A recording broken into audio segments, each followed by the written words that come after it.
flights, the meals, the hotels, the experiences. Don't worry about it. Your only job is to have the time of your life. Don't miss out. Text HOMER to 800-990-3776 for full information. That's HOMER to 800-990-3776. Hey, this is Brad Nortman from KBN. Tune in to Kyle Preston Nortman from 2 to 5 every day. WKTI and WKTI HD Milwaukee. A locally owned Good Karma brand station. The game is over. They've got to play fast, executing the passing game. Wilson going to walk in, touchdown. And so the Packers aren't done yet. And it's the day after. Love throws, and they're going to convert it to Dobbs. Let's react to the game and look ahead. I'm going to give that ball to our back. That offensive line's got to know. We're going right through you guys. Show me what you got. Jacobs again, left side, touchdown, Green Bay. This is Potawatomi Sportsbook Football Monday, live from the Potawatomi Sportsbook Studios. Here's Greg Matzik and Gary Ellerson. Well, welcome into another Potawatomi Sportsbook Football Monday. It's Greg and Gary with you till 8 o'clock tonight from the beautiful Potawatomi Sportsbook. Coming out with us Monday Night Football tonight, it's the Lions and 49ers. Hard to believe, Gary, that a week ago, Packers were hosting the New Orleans Saints in the final night home game of the Lambeau Field regular season.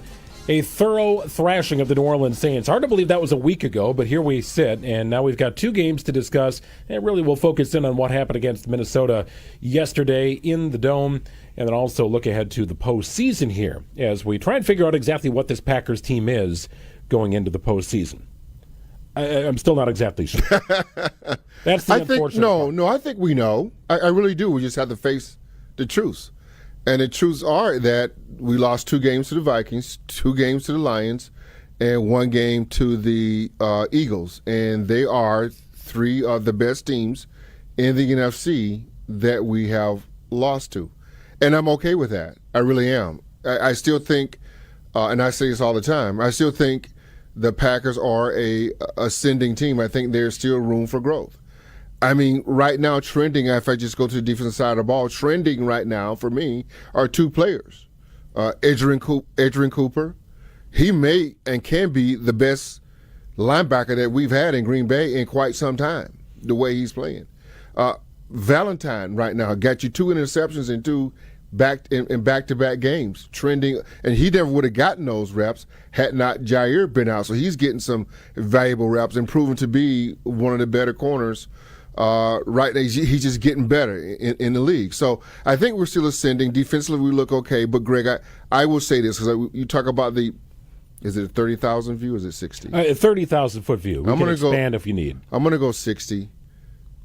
What the Green Bay Packers need to do, Greg, is that after the bye week, I think Jordan Love became a different person, for the good and for the bad. And they changed a lot with Jordan Love, in that the offense became more about Josh Jacobs, which I'm okay with. Lead with Josh Jacobs. But what has happened to this Packers team along the way in the second half, when you made that change, you lost Jordan Love. Jordan Love is no longer Jordan Love anymore. Jordan Love has become a game manager. Jordan Love has become the guy that I can't make mistakes, and I don't want to make mistakes. And it feels to me, Greg, that Jordan Love is playing tight. The fourth quarter Jordan Love is what I need to see for 4 quarters. And that's what we're not getting. The dude can throw the ball with the best of them. But for some strange reason now in the second half, he seemed to be out of sync. And Matt LaFleur and them, that'd be coaching staff, not saying them, that's a Southern thing. Matt LaFleur and them need to figure out how to meld 8 and 10 and Matt LaFleur together to get the product that we need on the field. And right now, we don't have that right now, from my point of view. So let's flip-flop our rundown a little bit, because I had originally teed this up for segment 2, but I want to bring it to the front right now. I got a cut from Rex Ryan. This is from earlier today. I don't spend a lot of time focusing in on what the national conversation is, right? You become dizzy if you listen to it at all. True. But I thought there was an interesting point made by Rex Ryan earlier today, because there have been folks in the national scene that are very much in favor of Jordan Love and think the sky is the limit for him as a young quarterback. And there are some who I think agree with that, but are ready to hit the pause button and say, well, he's not there yet. And I think that's kind of where Rex Ryan falls in. And I want to see if this is sort of reverberating throughout Packers Nation and with yourself, Gary. Here's what Rex Ryan had to say about Jordan Love's play as of late. Jordan Love has elite talent. He's not elite. And the consistency that you talked about keeps him from being elite. A couple misses early, he looked shook to me. And you can't have that. If you're an elite player, you can't have that. You practiced all week. Get out there with confidence and fire, especially in those first 15. You ought to be, like Superman. It takes him a while to get started. Then he becomes Superman. But he needs to start that way for this team to have any chance moving forward. I thought it was a very interesting point by Rex Ryan, and I came away thinking that he is spot on. That Jordan Love has all the makings of a quarterback who can be elite, enter in MVP votes. Until you start receiving MVP votes, I don't know if you're truly among the elite in the NFL. And Jordan Love's not going to receive a single MVP vote this year. He's not. He hasn't deserved it.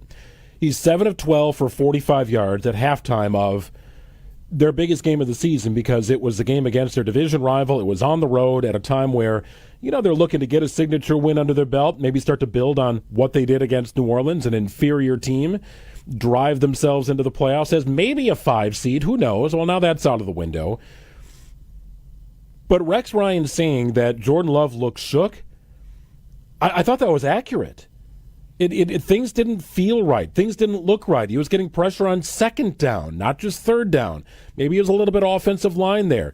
Maybe his receivers didn't do him a world of good with a couple of drops. But I thought it was an interesting point by Rex Ryan, a guy who certainly understands football. But I didn't think that was a blasphemous hot take. No, and it wasn't a hot take. I mean, I said this last night on the Green Bay Game Day post-game show with Steve the Homer True and I and Mark Tauscher. Mark Tauscher. I said this last night when I came on. It just feels to me, since after the break, that they haven't made a concerted effort to try to keep him from stop throwing interceptions, which is fine. I get it. But along the way, what has happened is they've taken away from who he really is. When you don't have the backing of your coaching staff for people to feel confident in you, then you don't play. Listen, I think he's a gunslinger at heart. I think he's going to take chances. I think he's going to throw some stupid interceptions. But you're going to have to live and die with that. I don't think you can put him in a box. I think what they've done to Jordan Love is try to put him in a box and try to make him be careful. And I think that takes away from who he is. You can't play the game trying to be careful. That's like a track guy running and knowing that one time he may pull his hamstring and he doesn't give it all. Go ahead and pull the doggone hamstring. You got to give it your all. And I feel like Jordan Love, Matt LaFleur and that coaching staff now, they're going to have to go back and figure out that fourth quarter, what you saw, Greg, that's the guy. But he's not really involved in it in the first quarter because we're trying to get Josh, and which is great. We're trying to get Josh Jacobs involved. They got a lot of stuff going on, and we're going to run the football. I get it, but we got it. Next thing here. I saw Sam Darnold make some plays with his feet and his arm, but I saw Naylor, Justin Jefferson, what's the other kid, the young Jordan Addison. They made some beautiful catches. So I'm not going to put it all on Jordan Love. Them dudes got to catch the ball too. They got to make the difficult catch. The one catch that Naylor, I believe, made, or was it Addison made in the corner of the end zone, that ball was overthrown. That dude outran the other guy, jumped like 5 feet in the air and caught the ball and landed on his stomach. Our receivers, they got to come to the party too. And I don't think he's getting it all from them. But my biggest takeaway is we got to get Jordan Love to play free, and he's not playing free. It's a very interesting point because I understand what you're saying about Josh Jacobs and the importance of Josh Jacobs. Got to have right? And you talk about the brand of football that travels well in the postseason. Well, a good defense and riding a running back, that's a good backbone, right? That travels well. When you get to Minnesota, wherever you got to go, Detroit, wherever you go, the first thing the coach unpacks is the run game. Second thing he unpacks is the defense. So if you can't do that, it makes your job exponentially on offense more difficult come postseason. But I understand what you're saying about the idea of balance, because the Packers did ride Jacobs on drive number 1 until he fumbled. They were moving the ball, and then he fumbled. Second drive, what happened? 3 passes, 3 and out, right? So there wasn't really much balance there at all. They leaned on the pass. And what really struck me, and getting back to Ryan's point about Jordan Love looking a little bit shook, is that it appeared the defense of the Vikings had something cooked up to take away Jordan Love's strength. Okay, that's the idea behind a defense. But I would have argued that for a good portion of this season, you want to blitz Jordan Love, you want to pressure him, good luck, because he can make you pay for that. He did not make them pay for that last night. That was the frustrating part. And I saw a lot of man defense being played by the Minnesota secondary, which tells me, Gary, we have nobody to worry about out there. We'll guard them mano-a-mano, corner on corner, no bracket coverage, no shielded attention, because they don't believe the Packers have a true number 1. We'll handle them with our cats and let our defensive line do their work. That's because you didn't have Christian Watson. That's a big part of it. I think it's a different ball game. Whether Christian Watson catches the ball or not, when he get behind guys, when he blow by a joker and just to say Jordan Love overthrows it or he drops it, your eyes pop out. The defensive eyes pop because they know he can do it again.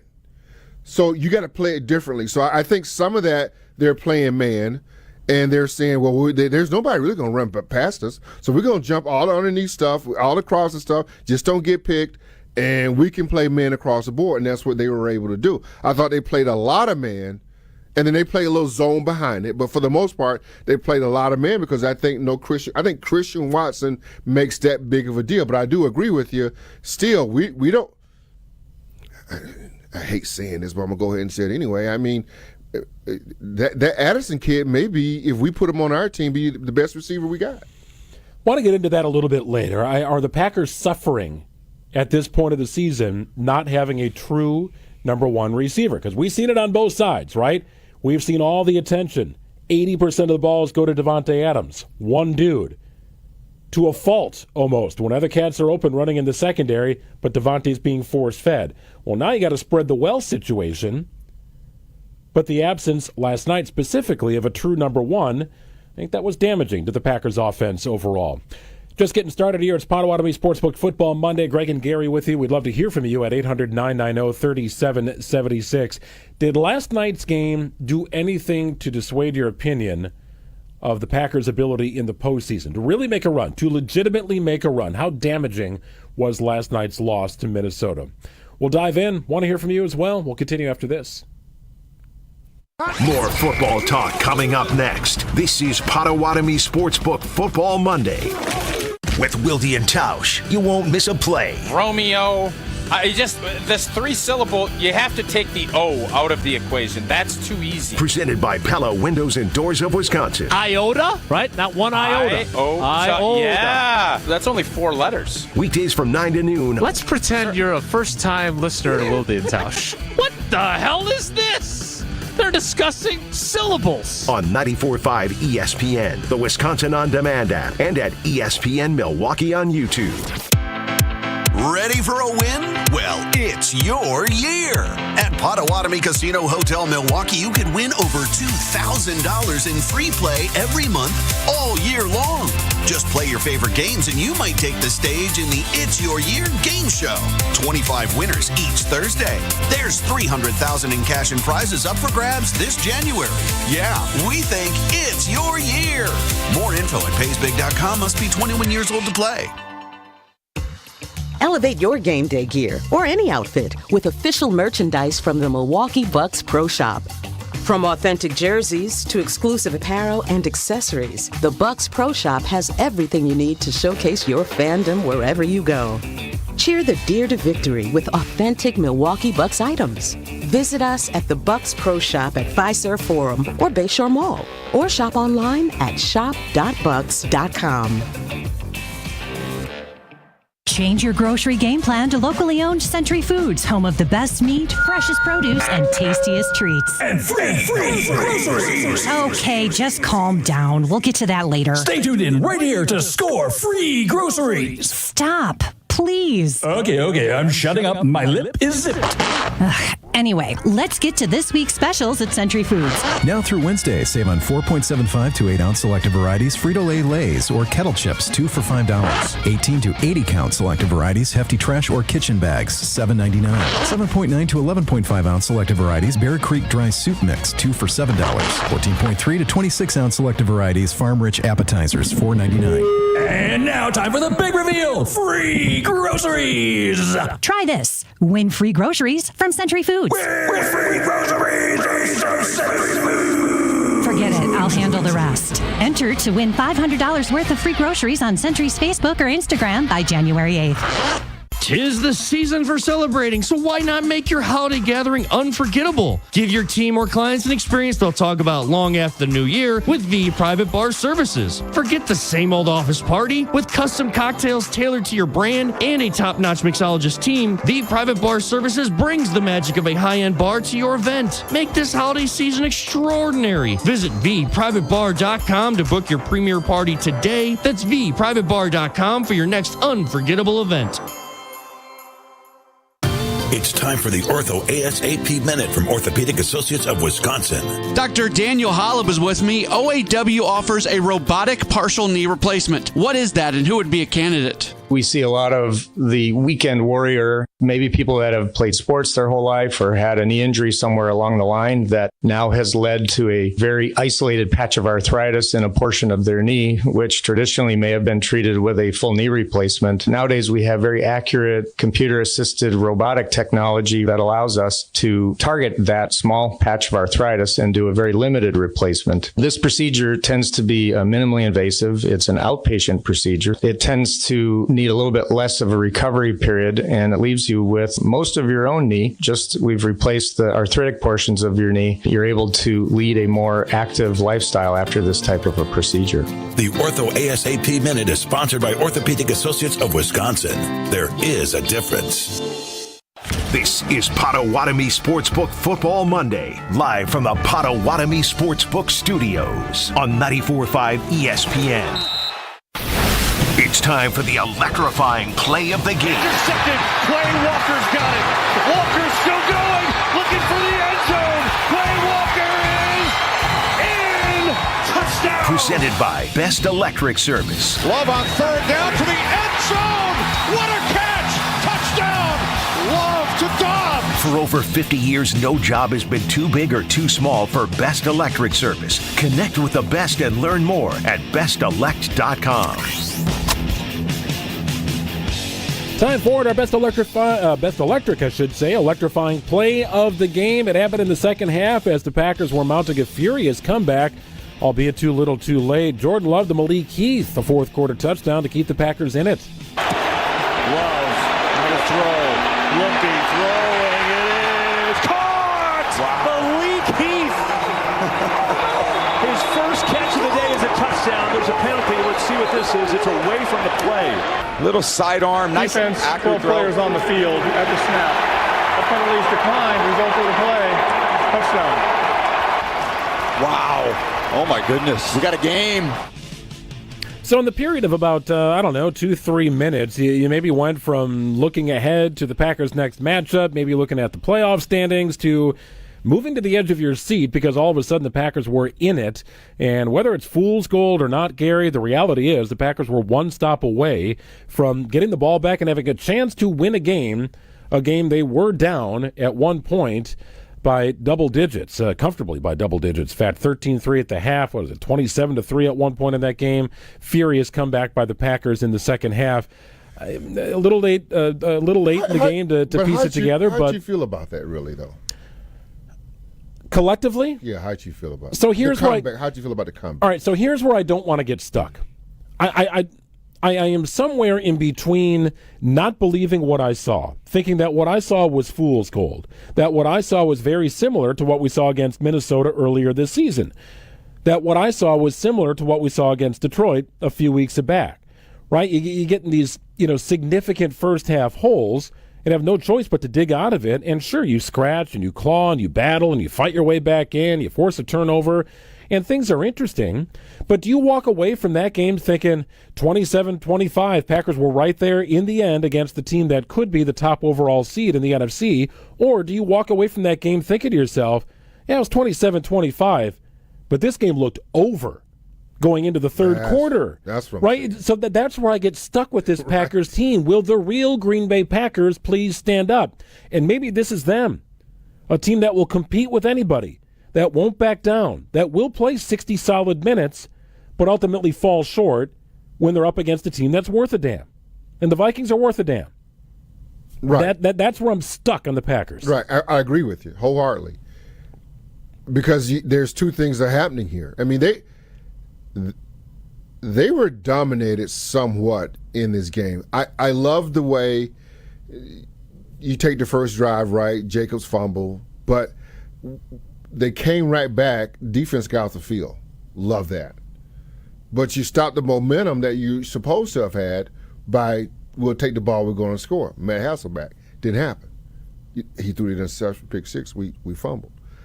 And then it felt like the game kind of got out of control because you talked about Jordan Love already. What, he had 45 yards total passing at the half. At halftime. So there was no offense whatsoever.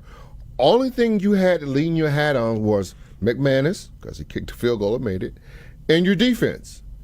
But you're saying to yourself, man, if Jordan Love and these guys don't catch the ball, I don't care how much you want to run Jacobs, they ain't coming back doing that. And it does, you're right. It leaves you in a position where I'm glad my team didn't give up. I'm glad my team fought to get back. But it also says too little too late. You're right. What to make of this team, I don't know. What I do know is that Jordan Love was not the Jordan Love that we saw last year over those last 9 games. He's nowhere near that. And I think somehow, some way, we need to get that back. And that's up to Matt LaFleur to figure that out. I would agree with that. And I understand he's not thrown a pick in whatever 5 games. And that's great. That's great. But it was just he was electrifying a year ago at this time. Absolutely. Electrifying down the stretch. Became a late MVP discussion. Mm-hmm. And it's just not been that this year. There's been some great moments, no doubt. Certainly some great moments and times where he threads a needle in a spot you don't think anybody would be able to do it. He can do it. But to get back to your point, now I have to think collectively here too. How much separation is there between the Packers, the Lions, and the Eagles, top 3 seeds in the NFC? Because each one of the games they have played against these teams, aside of one game against Detroit, have been 1-score games, right? So in it at the end is a common theme. But also, in the majority of these games played, Philadelphia being the one exception, they have been down quite sizably at the half. So that's where the genesis of the question is born. So I look at yesterday and say, fumble on the first drive, you were moving the ball. Turnover on downs in the red zone. Cardinal mistake. You got to find a way to get points there somehow. Jaden Reed's got to catch the ball. Should he have kicked the field goal there? Would you have taken No, it's a go-for-it league, and that's a go-for-it decision. It's 4th and 2. It's not 4th and 4. I don't think Matt LaFleur liked 4th and 4. Essentially, it was a 4th and goal from the 4. They could have gotten a first down, but they would have been at the 1-inch line. I think 4th and 4 in that spot, needing to score a touchdown, is different than 4th and 2 when you've got room beyond the line to gain. See, I didn't mind that decision. They had the play. You got to catch the ball. And that's why I would have kicked the field goal. Your quarterback wasn't on, and you knew it. Your receivers weren't catching the ball, and you knew it. If you had Narveson and Carlson, if they were your kicker, go for it. But you got one of the hottest field goal kickers in the league right now. Automatic. Kicked a 55-yarder in Lambeau last week. Would have been good from 60. Cold, wet, rainy. Take the points. What did you end up losing by? You end up losing by 2. But let's not forget the 55-yard field goal that the Vikings missed at the half, at the end of the half, in which the Packers were called for a neutral zone infraction, and Minnesota had a chance to settle up a 50-yarder that went through. So instead of 10-3 at the half, it's 13-3 at the half. And maybe it could have been 10-6. Maybe it should have been 10-10. You could argue that point as well. The point is, all these little things, when you add it up, become very big things. Yeah. Right? Very big things. Yeah. I'm with you, right? Yeah. Defense did its job after the Jacobs fumble. However, you're moving the ball, right? You're moving the ball in position to be able to get a score on the board early on. It turns out the Packers did end up scoring first in that game. So my wonder here in this large picture view is, did the Packers crap their pants in all these games? Or are the other teams just flat out better? And the Packers are not as able to overcome their mistakes as the teams they are playing, the teams ahead of them. Well, they're not there yet. They're, and I've said this before, I think Detroit's 2 years in front of us in the development of a team. But no one saw Sam Darnold. I mean, he's playing like an MVP candidate right now. And no one saw that. So they had all the other pieces. They didn't even have a quarterback. But they had all the other pieces around. They just need a quarterback to come in and play well, and Sam Darnold is playing lights out. And so for me, I feel like Detroit, Minnesota, Philadelphia are better. But on any given day, if we play up to our potential, we can beat anybody. But we're making silly mistakes, stupid mistakes that cost us games because we are a young team and we're trying to figure out our identity and who we are as of yet. The last play that they got that they ran and they threw it to the running back Cam Akers out of the backfield. Yeah, Rashawn Gary's flying in, wide right? Open. Nobody's covering Akers out of the backfield. I think Bullard is responsible for the running back out of the backfield. What did he do? He bit hard inside because that was going to be a run play. He's a rookie, young guy. And I think you have a lot of that. Pre-snap penalties all of a sudden had went away. Now they're back. I get you. The one with Adrian Cooper on the block, I didn't see that. That was a phantom. I didn't see any of the neutral zone infractions, including one that was called against Minnesota. I didn't see it. Agreed. The Zach Tom, the call one on Zach Tom too was too far back. I mean, I don't. So, but they're making a lot of mistakes that young, inexperienced teams make, and they're not quite there yet to go beat the upper echelon teams in the NFC. 800-990-3776. Just how damaging was that loss in your mind? As you watch this Packers team, did it take a loss to the Minnesota Vikings Sunday afternoon for you to say, that's it, they just can't do it? The Packers have certainly made their path potentially more difficult. The playoff scenarios are as follows. Packers are a number 7 seed right now. Washington, with their win in overtime over Atlanta, moved ahead of them to the number 6 spot. If Washington loses to Dallas on Sunday and the Packers beat the Bears on Sunday, they will flip-flop. Green Bay will be the number 6 seed. Washington will be the number 7 seed and go to Philadelphia, who is locked into the number 2 seed. So up for grabs right now. The NFC West remains a bit of a crapshoot, and the top seed overall in the NFC. It's either going to be Detroit or it's going to be Minnesota. And tonight's Lions-Niners game has no bearing on what happens next week. It's all about next week when Minnesota takes on Detroit for the top seed and bye. Who would have ever thought that? Pretty amazing. Yep, it really is. Pretty amazing. Jason Wilde is going to join us on the other side. Here's the question I want to tee up for Jason. Give you some thought to this as well. Packers missed Jair Alexander, Christian Watson, Evan Williams, and Quay Walker yesterday. None of them able to play. Who is most critical for them to have back for the postseason out of those 4? Get your thoughts coming up on the other side. Well, I think there's a lot of answers there. Okay. I want to see which way your mind goes. We'll ask Jason as well. He joins us after this.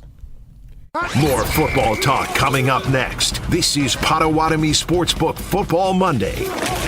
This time of year can be really tough on a number of areas in your home. If you're struggling with any electrical issues, the superheroes at Current Electric are ready to help you. Chuck Smith is a Brookfield Central grad who started Current Electric over 40 years ago. His mission was to serve our community with integrity and quality. Whether it's as small as a switch repair or as large as rewiring your entire home to a generator to keep your lights on, or even interest in solar energy, call on the superheroes from Current Electric. Go to callcurrent.com. That's callcurrent.com.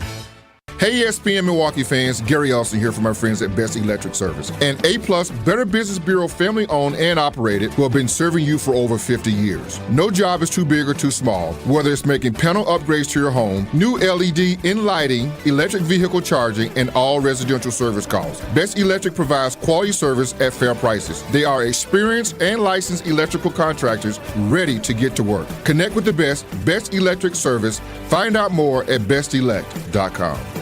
Clean up the new year with help from Menards. We carry all the Libman products you need to keep your house clean. From brooms and mops to cloths and liquid cleaners, we've got you covered. The Libman 14-inch angle broom is precisely cut to reach under cabinets and into tight corners. Pick one up today, plus check out our weekly flyer on Menards.com for all the great deals happening now.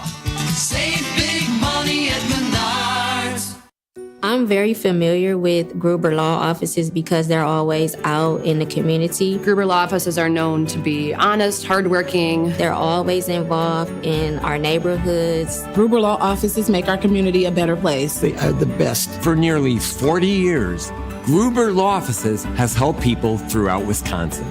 If you're injured, we're here to help. One call, that's all. Wisconsin would not be the same without Gruber Law Offices. Winter is here. Don't let your car care take a backseat. Protect your car against rust, salt, and grime this season at Tsunami Express Car Wash. Tsunami Express makes cleanup a breeze with their state-of-the-art wash technology, powerful free vacuums, and convenient unlimited wash memberships. Try their new best-in-class T2 with graphene wash for the ultimate long-lasting shine and protection. Tsunami Express Car Wash. Wash, chill, repeat. Try your first wash free when you sign up online at TsunamiExpress.com. Are you looking for reliable transportation this holiday season? I've got you covered. It's Jen Latta from ESPN Milwaukee, and with holiday parties, family gatherings, and year-end events on the horizon, I trust AccuTrans Group to handle all of my private transportation needs. Whether it's a corporate function or festive celebration, AccuTrans gets me there safely and on time. As a veteran-owned business, they pride themselves on top-notch service that you can count on. Booking is easy, stress-free, and reliable. Just visit AccuTransGroup.com to reserve your holiday ride today. That's AccuTransGroup.com.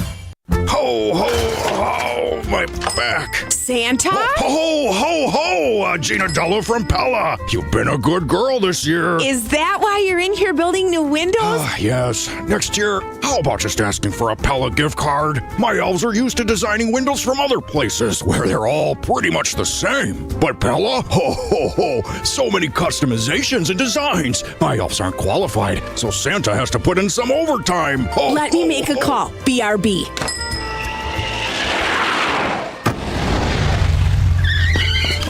Frighteningly fast pellet team at your service. Let us take it from here, Mr. Claus. And Gina, next time. Yeah, I know. Santa already lectured me. Ask for a Pella gift card. What if you need new windows or doors, but you're on the naughty list? Right now at Pella Windows and Doors of Wisconsin, get as low as $19 per window and $81 per patio door per month. Ho, ho, ho! Visit the Pella site, and to all a good night. PellaWI.com. Certain restrictions apply ends 12/31/2024. This is Potawatomi Sportsbook Football Monday, live from the Potawatomi Sportsbook Studios on 94.5 ESPN. So tell me now, do you want it? 'Cause these dancing feet don't cry to the rhythm they cry for you. And every Saturday. Well, it all comes down to the final week of the regular season here. Right now, the Packers locked into the number 7 seed. That could change. They'll need a win against the Bears on Sunday afternoon. Kicking off at the same time. They're both noon starts here. The Washington Commanders take on Mike McCarthy and the Dallas Cowboys. If you're a Packers fan and you would like the team to move up in the standings, well, then you are likely a Cowboys fan as well on Sunday. It all boils down to the final week of the regular season. Gary, I watched a lot of bad football yesterday, too. So I feel appreciative to cover a team that is playing meaningful football until the end and will have a chance to make a run at a Super Bowl, right? They are locked into the playoffs, the Green Bay Packers, regardless of what happened yesterday, or despite what happened yesterday. There's a lot of garbage football being played yesterday with teams that will not be sniffing the postseason at all. So it's enjoyable to cover a team and pay attention to a team that is playing some meaningful ball, because there's a lot of bad ball being played yesterday. There were, but you're getting down to the nitty-gritty, which means I like the NFL because you still have a lot of teams in it. I mean, you look at some of the records right now out west, NFC West, Rams, Seattle, those games remain competitive because they're all in it. You look at the NFC South, right? Atlanta, Tampa Bay, those games are still pretty much competitive. All of a sudden, where the hell is Joe Burrow coming from with Cincinnati? I mean, that was a very entertaining game. So there are some games out there where the NFL has it now where they are still some teams that you may not think are in it can still have a chance to be in it here within the last couple of weeks. Packers are in it, and he was there. A road trip for ESPN Wisconsin, Wilde and Tauss's Jason Wilde, who is, I presume, back from Minneapolis. Correct, Jason? Did you fly? Did you helicopter? How did it all work for you? No, we drove. And yes, after 21 years of going to every single game, home and road, preseason, regular season, postseason. I was a little rusty yesterday because I've been out of the regular travel mix for, I think, 6 seasons now, maybe even 7. But I always like to go to Minneapolis, and unfortunately for Packers fans, I did not bring home a victory. But I'm going to blame the Packers offense and Matt LaFleur for that, not take blame myself. So it kind of leads me to my first question, and Gary and I have been trying to kind of hash this out the first half hour of the program. I'm sort of stuck with the Green Bay Packers because I do look at the final score in these 5 losses to the NFC's elite, and I see one double-digit loss. I see a lot of close games at the end that may have not always been tight, right? The Lions had a pretty healthy lead on the Packers earlier this season. The Vikings, on a couple of occasions, had a sizable lead on the Packers. So I'm stuck between wondering, Jason, if the gap between the Packers and the NFC's elite is significant, or if the Packers are more the team that just happens to make a couple of mistakes that really get magnified because the teams they are playing are good, but the Packers are also good and good enough to be within one score of those teams, be it home or on the road. I'm sort of stuck. Is it a... Help me out. I am stuck. You are helpless. There's no doubt about that. Look, they're a good team, but they're not a great team. And until they beat one of the teams that are better than them, no one's going to think they are anything more than a good team. And I thought, one of the guys that I really appreciate in terms of his approach is Xavier McKinney, who reminds me, and I said this months ago, he's not the player that this guy was, at least not yet, but certainly in the way he leads and owns his narrative in terms of answering questions honestly with us. It's Xavier McKinney.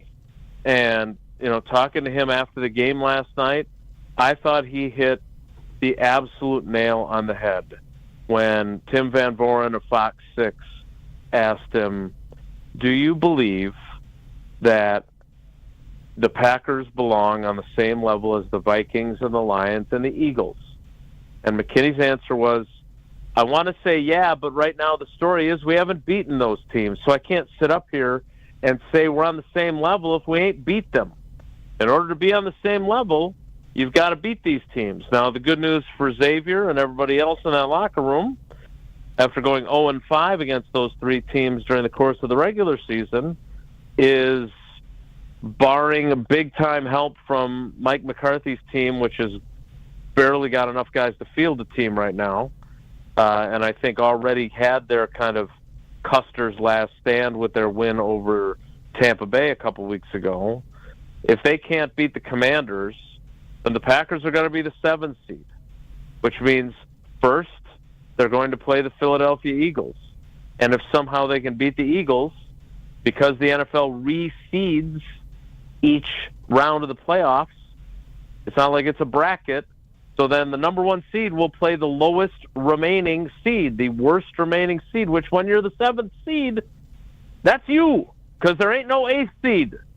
So they will get the Eagles, and then they'll get either the Vikings or the Lions. And then after that, if they somehow make it all the way to the NFC Championship game, maybe they see the Vikings again or the Lions, whoever isn't the number one seed. So what a story it would be. And you guys know I love the story. Wouldn't it be, and I don't believe this is going to happen, but a guy can dream as a storyteller. Wouldn't it be something if they beat the Eagles, the Vikings, and the Lions on the road to the Super Bowl after losing all of their games to them in the regular season? Now, you can hope in one hand and you-know-what in the other on that happening. But even I have to acknowledge that that's a pretty fascinating, tantalizing possibility, remote though it may be. How do we get fourth quarter Jordan Love to play like that for a full 4 quarters that we saw yesterday? Yeah, have the defense slough off, right? I mean, that's part of it, isn't it? Like the Vikings did not. They wanted to make sure that the Packers used as much time as they could. They were up 27-10. Without that Carrington-Valentine interception, I wonder if it gets even uglier than it did at that point, right? They score 15 straight points, and then obviously it comes down to that last possession. But, even Jordan kind of acknowledged that they were playing off a little bit more and keeping everything in front of them and not wanting to give up a big play that would shift the momentum. So, that's part of it. I would argue that in the Lions game that they lost 34-31, the Packers had those empty possessions to start the game, but the farthest they got down was 17-7 in that game. They actually took a 28-24 lead in that game, if I remember correctly. So this is, this is the MO that they've had in these games. They've fallen behind early. They've rallied too little too late. They've now lost to the Vikings in both games by 2 points, 31-29 and 27-25, and neither one of them for most of either of those games was that close. Once they got down 28-0 at Lambeau, 27-10 yesterday. I mean, as much as we can talk about what happens at the end of games, sometimes you get yourself beat by how you handle things early in the game. And the fumble by Josh Jacobs, and I know they did not turn Josh Jacobs' fumble into points, but the Packers took the ball with the intent of, we want the ball and we're going to score to start the game, and they were on their way. I mean, they were moving the ball pretty well. And then for him to lose that fumble, even Josh Jacobs said it to us after the game, it was like he just took all the energy and sucked it right out of his team. 4 key contributors missed yesterday's game, Jason: Jair Alexander, Christian Watson, Evan Williams, and linebacker Quay Walker. If you could handpick one of those players, or if Matt LaFleur could handpick one of those players to have for the postseason, assured they would be back, who do you think he would pick? Well, I don't think he'd pick Jair Alexander based on kind of his tone again today. Bill Huber asked LaFleur if there's any chance that they'll get Alexander back again this season. And LaFleur's answer was, I don't know. As soon as I know, I'll let you guys know. And then our buddy Rob Domofsky did a great job of following up by saying, is there a difference of opinion between what Alexander thinks his health is right now and what the team thinks it is? And here's what LaFleur said: I can't really get into all that. I do know that he's been dealing with swelling, and it doesn't feel right to go out there and play. So if he doesn't feel right to go out there and play, that's not the same as we haven't medically cleared him, or we think we don't think he's ready to play, and we're back to a David Bakhtiari type situation. So, I think he would probably, being an offensive guy, he'd probably pick Christian Watson and what he brings to the offense. But I would argue this: even if you're not going to get Jair Alexander back, I would think that you would feel pretty good about the team you're fielding if you have Watson and the 2 defensive players. I mean, look, Evan Williams is a really steadying piece that they have, and you saw what happened, now a couple times where they lost Evan Williams to a concussion in the Lions game. They had to reshuffle the deck in the secondary. Then yesterday, Evan Williams doesn't play. He's ruled out with that quad for another week. Zane Anderson starts in his place. They're really excited about how he's played, and then he gets a concussion covering a kickoff, and then they're juggling again, and Javon Bullard, with limited work at safety and practice during the week, is going back there to line up alongside McKinney. It was a bad deal all around, and I would think that you get those three guys back if you're not super greedy, and I think it's realistic they'll have all three of them for the playoffs. That's a pretty good opportunity to get right. No, I would agree in that sentiment. I think when you look at the Chicago Bears that they got coming to Lambeau Field, how should the Packers play that in your mind? I think you play to win. I think you need to after the way – I mean, they didn't play well yesterday, right? Like, this wasn't just, no. They played great and the Vikings were that much better. The Vikings offense obviously was super productive. But, I think you need it just to kind of reestablish, okay, this isn't one of the best teams in the league, but we got right in this game and we feel better about ourselves than we did walking out of U.S. Bank Stadium. And also, the possibility is still there, right? I mean, it is possible to get the 6th seed and avoid having to play the number 2 seed. Now, they have scheduled the Commanders-Cowboys game at the very same time, a noon Central start, as Packers-Bears. So the Commanders, I know Dan Quinn said this today, that he's going into this game playing to win. I would think the Packers would too, since those games are going on at the same time. They won't know.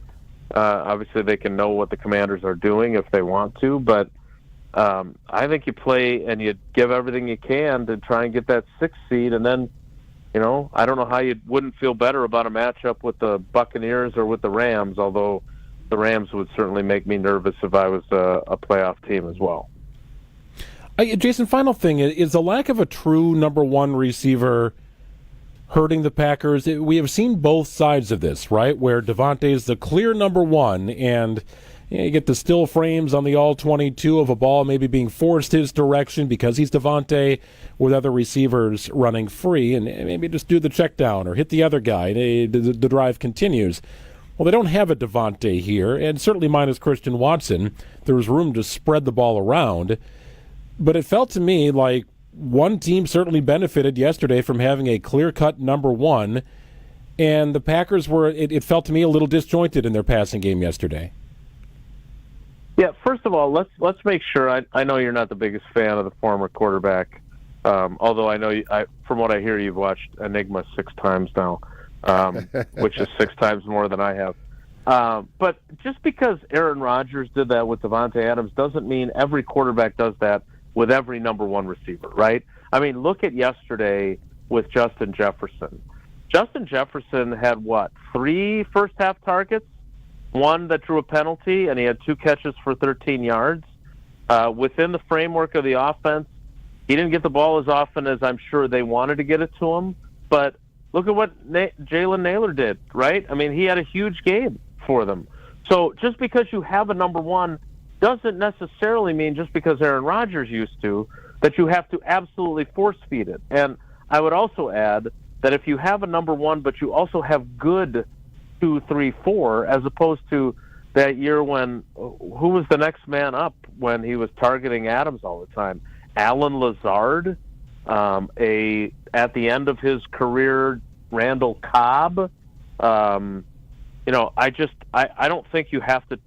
You certainly want to get the number 1 wide receiver the ball when you can, because he is that good. And I have fought this, and I've been told that I'm an idiot, which is not new and usually is fairly accurate. But Tausch and I had this debate all in the early training camp and throughout the early part of the season. Would you rather have the ensemble cast, or would you rather have the clear-cut number 1?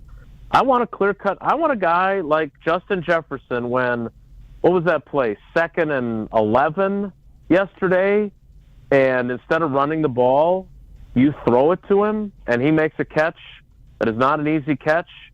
to make it 3rd and 2. He gets 9 yards, and then obviously they pick up the 3rd down with the little flip pass that they get to Cam Akers. Like, I want a guy that when all the money's on the table, I know I can count on him. And while the Packers have a bunch of guys that I think are good, they don't have that guy. Romeo Doubs sometimes is that guy. Christian Watson sometimes is that guy. But I don't want what Aaron Rodgers had in that 21 season where it was Devontae and the Pips. I also don't want no number one clear-cut wide receiver. I want the best of both worlds, which is a clear-cut 1, but damn good 2, 3, 4. And Jordan Addison is about as good as it gets for a number 2. He could be a number 1 in a lot of other places that don't have Justin Jefferson. The Packers, maybe these guys will emerge and eventually get to this point, but certainly they're not there yet.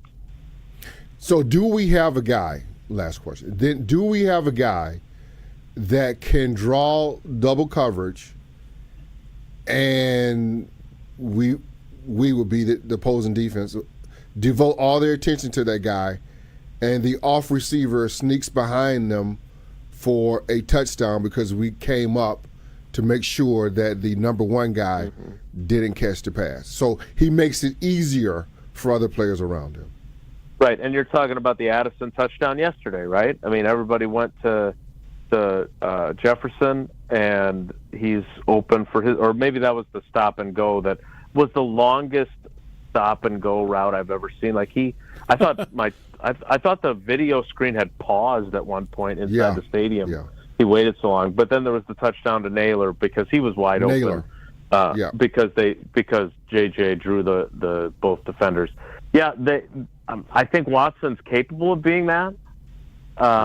It's a shame that he didn't play yesterday. It's a shame that he's dealing with the knee injury because he's actually, after everything he's been through, injury-wise, he's actually stayed relatively healthy this season, right? I think that was the second game he's missed all year, and it hasn't been because of hamstring issues. And I thought he had been very patient when they weren't trying to get him the ball very hard, and then once he was getting opportunities, he was making the most of them. So I do think that he's capable of being that guy.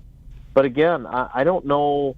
He's going in. Him and Dobbs are both going into a contract year next year, so they're both 4th-year players.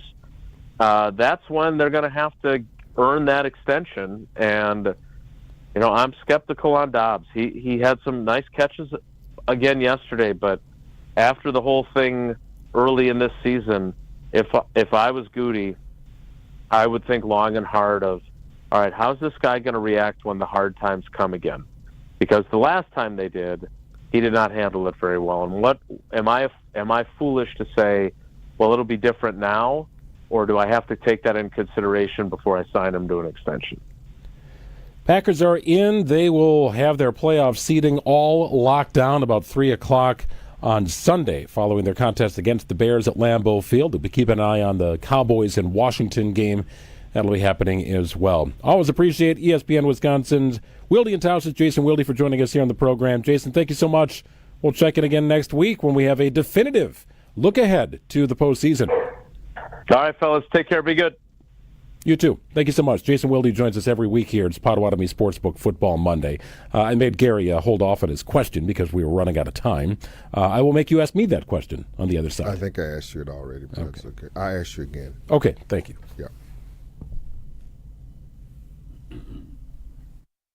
Back with more on the green and gold after this on Potawatomi Sportsbook Football Monday. What happens when you mix a 3-time Wisconsin Sports Writer of the Year with a Packers Hall of Famer? I'm not going to get into the Kringle turnover game, so that's what it needs to be. I think his legs. Yeah. Wilde and Tausch, presented by Pella Windows and Doors of Wisconsin. Like the pastry Are you guys being turnovers. serious? You guys can't put two and two I got it. I could not get it. They don't call themselves Racine Danish turnovers. Sorry. Sometimes I wonder about you two, man. Catch him from 9 to noon right here on 94.5 ESPN, the Wisconsin On Demand app, and at ESPN Milwaukee on YouTube. ESPN Radio Sports Beat with Freddie Coleman. For all the back and forth yakety yak and complaining, we had so many blowouts in the first weekend of the college football playoff and we needed better games in the committee. Shame on you for seeding these teams this way. I hear you. I understand it. But let me bring some perspective to the whole thing. Wasn't a lot better watching these games, 1 on Friday and 3 on Saturday, and nothing against the bowl system. But give me what I saw Friday and Saturday than watching bowl games involving 6-6 teams or even 7-5 teams. They may have been blowouts, but you did get Notre Dame, Clemson, Texas, Penn State, Ohio State, and Tennessee the entire weekend. Nothing against the bowl system. I'm a big fan of the bowls. But what I saw on Saturday and Friday night was a lot better than seeing 2 6-6 teams trying to end their season in the right way. Prescriptions require an online consultation with a healthcare provider who will determine if appropriate. Restrictions apply. See website for details and important safety information. Subscription required. Price varies based on product and subscription plan. Hi, I'm Dr. Peter Stahl, board-certified urologist and senior vice president of men's sexual health at HIMSS. In my 12 years of practice as a reproductive urologist, I've helped many guys with ED, and it has never been more convenient to treat than it is right now, thanks to HIMSS. It really wasn't easy before. You had to take time out of your day, come to a physical office, and see a specialist like me in person. Now, through HIMSS.com, you can get world-class sexual health care and a full range of treatment options for ED through a 100% online process. It starts with a free assessment from a medical provider licensed in your state who can determine if ED treatment is right for you. If prescribed, your medication is shipped to you for free. So don't wait. Join the hundreds of thousands of guys who've gotten help for their ED through HIMSS. To start your free online visit and find ED treatment at up to 95% off brand name prices, go to hims.com/joy. That's hims.com/joy for your free online visit. We were all stunned by the news when we heard on Friday night that the late, great Ricky Henderson had passed away at the age of 65. And just seeing the platitudes and tributes towards him tells you exactly how much fun people had either watching him play baseball or having at times being on the same team as he was playing baseball. He still has one of my favorite memories of all time. The first time I ever saw him in the all-white Oakland Athletics uniforms, and with that batting stance at the plate, getting a base hit, then being a marvel on the base paths. Anytime he's able to steal a base or cause a lot of consternation, the pitchers and defenses, it always makes me smile. And I guarantee you, that smile is somewhere bringing joy to so many people on the other side. But he's always still going to be a part of this side, because when you're a great and you're an immortal, you never, ever go away. Rest in peace, Mr. Ricky Henderson. Rest in peace. For the ESPN Radio Sports Beat, I'm Freddie Coleman of ESPN Radio's Freddie and Harry.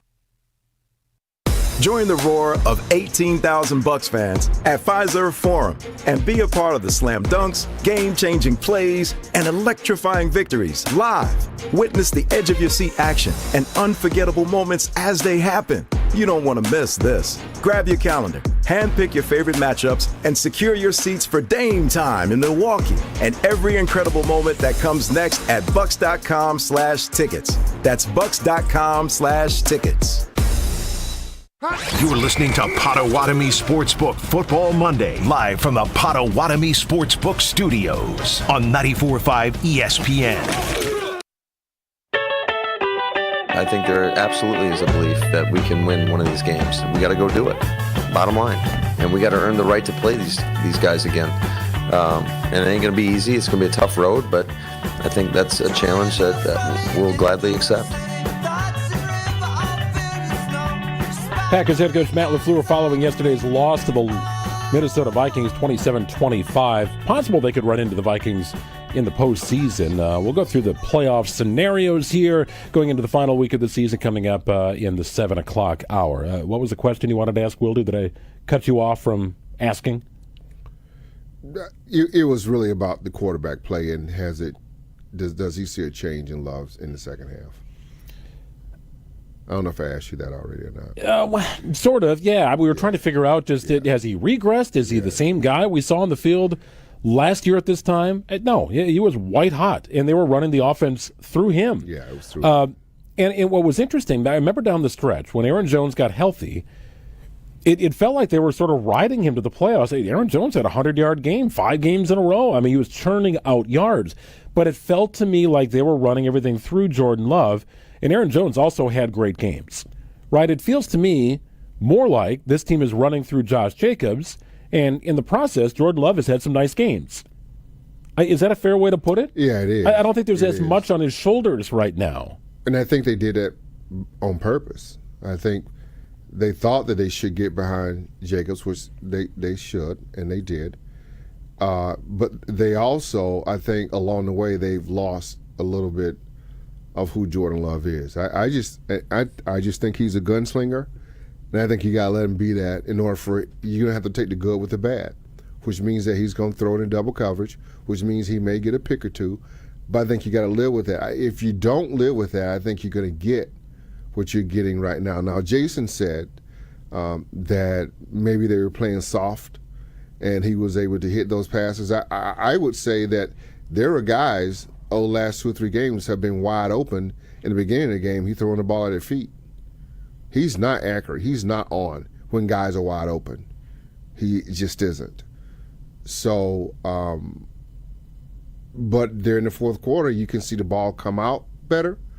When it's on him, feels like he's comfortable, and he's playing with more confidence. When it feels like the game plan is around Josh Jacobs, he's just kind of more of a facilitator. And now I would say Brian Flores had a lot to do with that. They blitzed him a lot. Maybe they confused him. Maybe they did throw some things on him that they didn't know that was happening. But still, I felt like the first 3 quarters didn't play with any confidence at all. But I saw the same thing in the game before that. Yet somehow the Packers were still a 3rd down and 2 away from getting the ball back with a chance to win. That's what's remarkable to me. But the kind of mistakes the Packers have made in their 5 losses, there's a lot of repetitive mistakes. And I want to dive into the common traits in the Packers' 5 losses against some of the NFC's elite teams coming up in the 7 o'clock hour. Would love to hear from you as well as we settle in for Monday Night Football here. The 49ers taking on the Lions. It's not really a game of significance here for the Lions. They're either going to win the division or they're going to be second place in the division. And as that translates to the NFC playoff picture, they either earn the top seed and a first-round bye, or they fall to the number 3 seed. They cannot be the number 2 seed in the NFC. That is locked up. Yep. Philadelphia Eagles have it. In fact, they're the only team to have locked up playoff seeding in the NFC. More after this. It's Potawatomi Sportsbook Football Monday. Hey ESPN Milwaukee fans, Gary Austin here from our friends at Best Electric Service. An A-plus Better Business Bureau family owned and operated who have been serving you for over 50 years. No job is too big or too small, whether it's making panel upgrades to your home, new LED in lighting, electric vehicle charging, and all residential service calls. Best Electric provides quality service at fair prices. They are experienced and licensed electrical contractors ready to get to work. Connect with the Best Electric Service. Find out more at bestelect.com. Ready for a win? Well, it's your year. At Potawatomi Casino Hotel Milwaukee, you could win over $2,000 in free play every month all year long. Just play your favorite games and you might take the stage in the It's Your Year game show. 25 winners each Thursday. There's $300,000 in cash and prizes up for grabs this January. Yeah, we think it's your year. More info at paysbig.com. Must be 21 years old to play.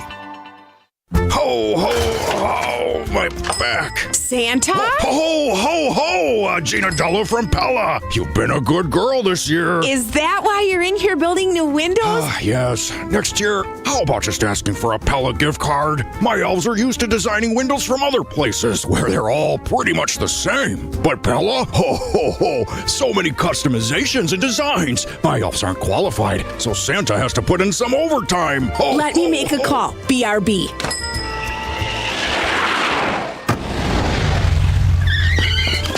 Frighteningly fast Pella team at your service. Let us take it from here, Mr. Claus. And Gina, next time. Yeah, I know. Santa already lectured me. Ask for a Pella gift card. What if you need new windows or doors, but you're on the naughty list? Right now at Pella Windows and Doors of Wisconsin, get as low as $19 per window and $81 per patio door per month. Ho, ho, ho! Visit the Pella site, and to all a good night. PellaWI.com. Certain restrictions apply. Ends 12/31/2024.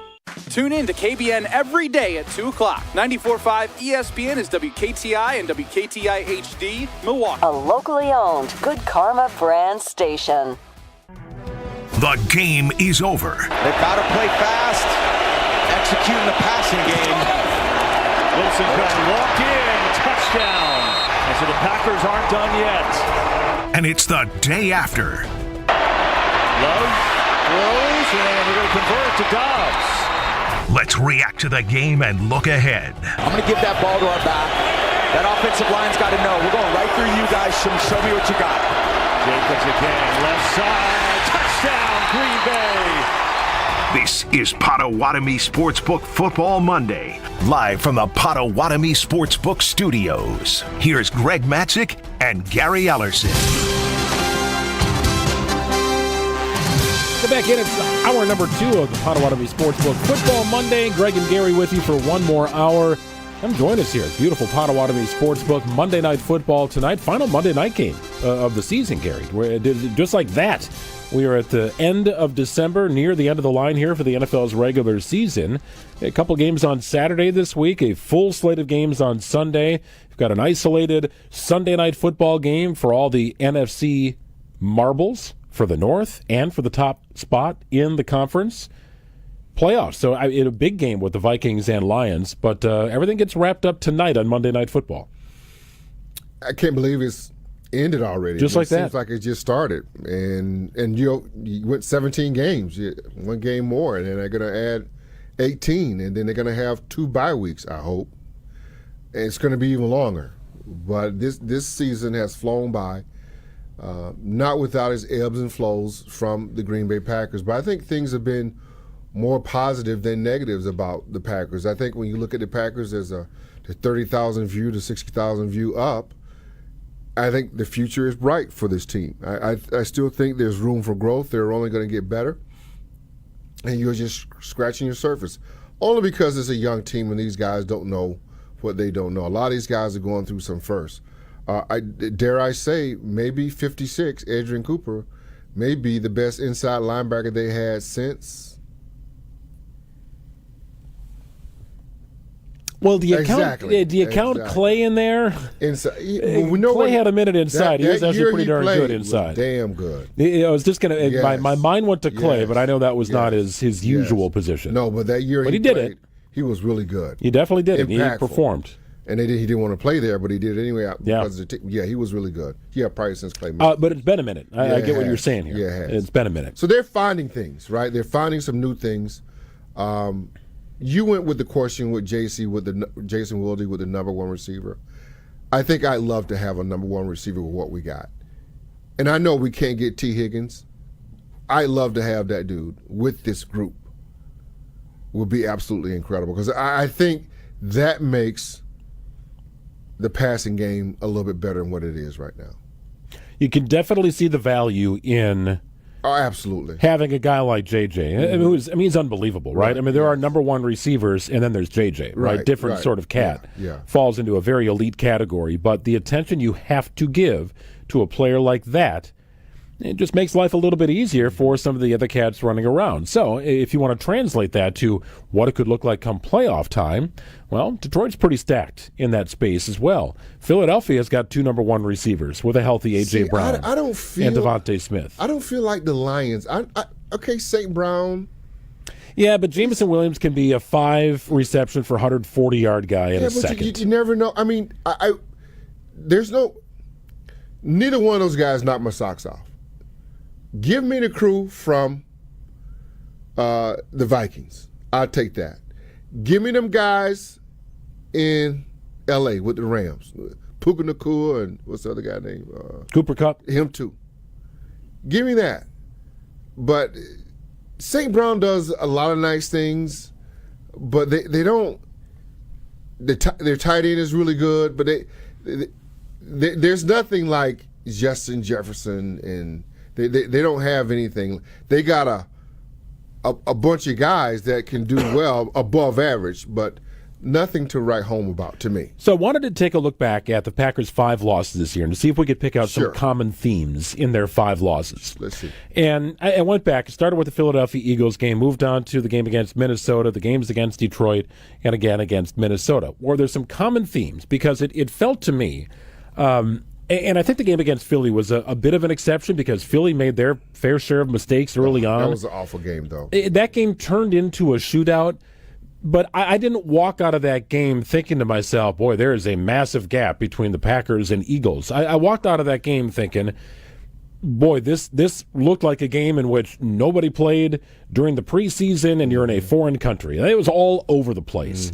And the Packers made their fair share of mistakes, but so did Philadelphia. And the game just sort of turned into a shootout, and it was pretty evenly matched at halftime. And by the end of the game, the Packers were a drive away from making that a victory in Brazil. So I tended to focus in on the other 4 games here, games against division caliber teams, playoff caliber opponents. The biggest thing that stands out to me in each one of these losses are slow starts. Yeah. And I mean abhorrently slow starts. So against Minnesota, and this back in the Braden Narveson days, right? Missed field goal, interception, missed field goal, interception, turnover on downs, punt. Those are your first 6 possessions in that game against Minnesota. Let's go ahead and look at Detroit, all right? Their first meeting. Field goal, nicely done. Punt, missed field goal, pick 6. Remember, there were not many possessions in that first half because Detroit held the ball. But again, a collection of miscues. At Detroit, first 3 possessions, punt, fumble. At Minnesota, the game we just watched, fumble, punt, field goal, turnover on downs, and punt. You can do that against Dallas. You can do that against New Orleans. Yes. You can't do that in the playoffs. Well, you can't do it against the teams that are in the playoffs that are ahead of you. You cannot do that and expect to win, right? Those guys You're going to be front of clawing from behind to win those games. So that's what I kind of centered on. You can look at points, total points scored, yardage, time of possession, turnovers, sacks, third down conversion rate. Fine. Spend all the time you'd like doing that. But the Packers collectively in each of these games have dug themselves a significant hole with which to dig out of. Right, and I think you've heard that from Matt LaFleur. What he's saying now, we need to start fast. That's his big thing here over the last 2 weeks. We need to start fast.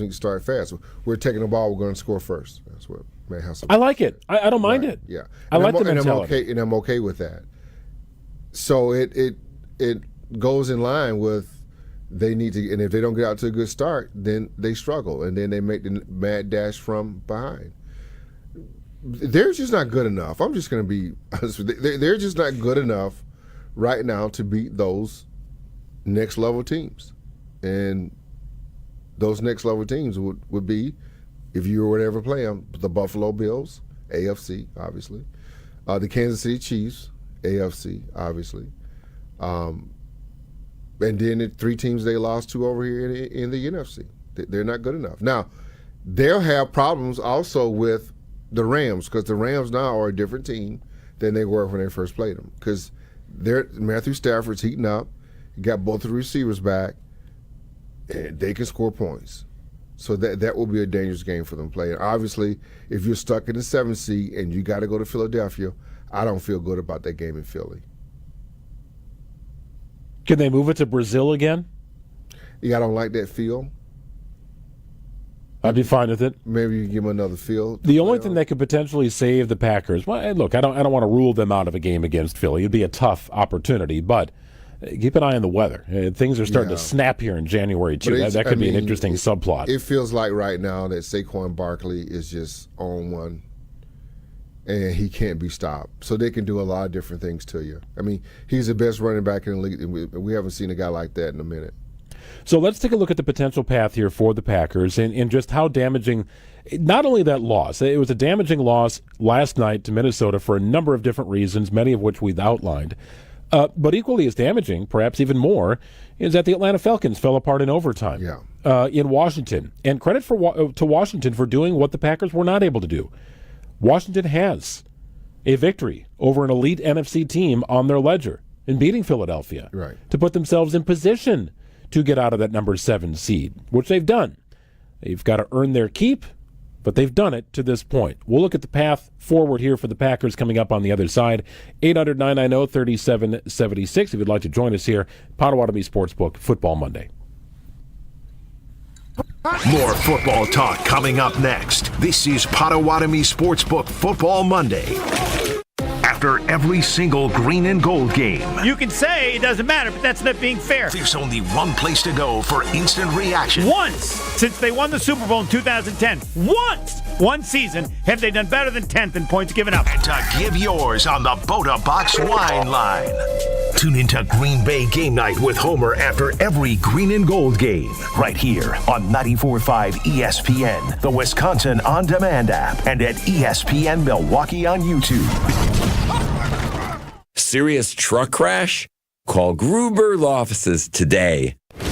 Football season. Best time of the year and my favorite time of the year. This is ESPN Wisconsin's Brad Nortman. On game days, my favorite teammate is a cold carbless in my hand. Premium cocktails in a can made right here in the great state of Wisconsin. Maybe it's when I'm at the tailgate ahead of kickoff or getting ready at home for the game. Carbless is there. 0 sugar, 0 carbs, and gluten-free. Carbless features classic cocktails like margarita, Paloma, and even Moscow Mule, and vodka cocktail flavors like cranberry, lemon, and peach. Find it on your next grocery trip. Carbless. Less is more. Are you looking for reliable transportation this holiday season? I've got you covered. It's Jen Latta from ESPN Milwaukee, and with holiday parties, family gatherings, and year-end events on the horizon, I trust AccuTrans Group to handle all of my private transportation needs. Whether it's a corporate function or festive celebration, AccuTrans gets me there safely and on time. As a veteran-owned business, they pride themselves on top-notch service that you can count on. Booking is easy, stress-free, and reliable. Just visit AccuTransGroup.com to reserve your holiday ride today. That's AccuTransGroup.com.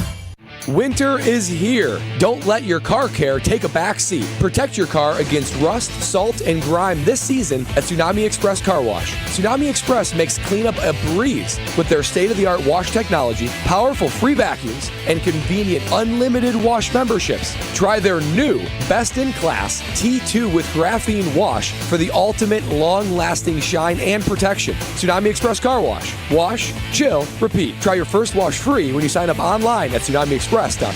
Change your grocery game plan to locally owned Century Foods, home of the best meat, freshest produce, and tastiest treats. And free groceries. Okay, just calm down. We'll get to that later. Stay tuned in right here to score free groceries. Stop, please. Okay, I'm shutting up. My lip is zipped.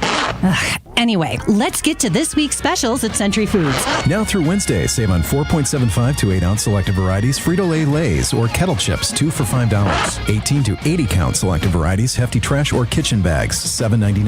7.9 to 11.5 ounce selective varieties Bear Creek Dry Soup Mix, 2 for $7. 14.3 to 26 ounce selective varieties Farm Rich Appetizers, $4.99. And now time for the big reveal, free groceries. Try this. Win free groceries from Century Foods. Win free groceries from Century Foods. Forget it. I'll handle the rest. Enter to win $500 worth of free groceries on Century's Facebook or Instagram by January 8th.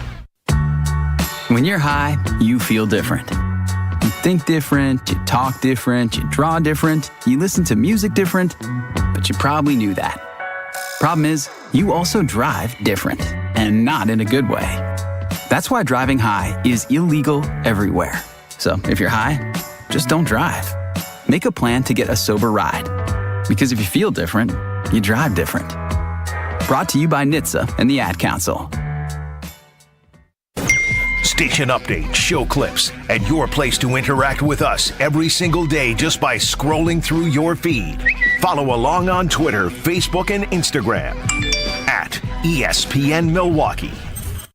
This is Potawatomi Sportsbook Football Monday, live from the Potawatomi Sportsbook Studios on 94.5 ESPN.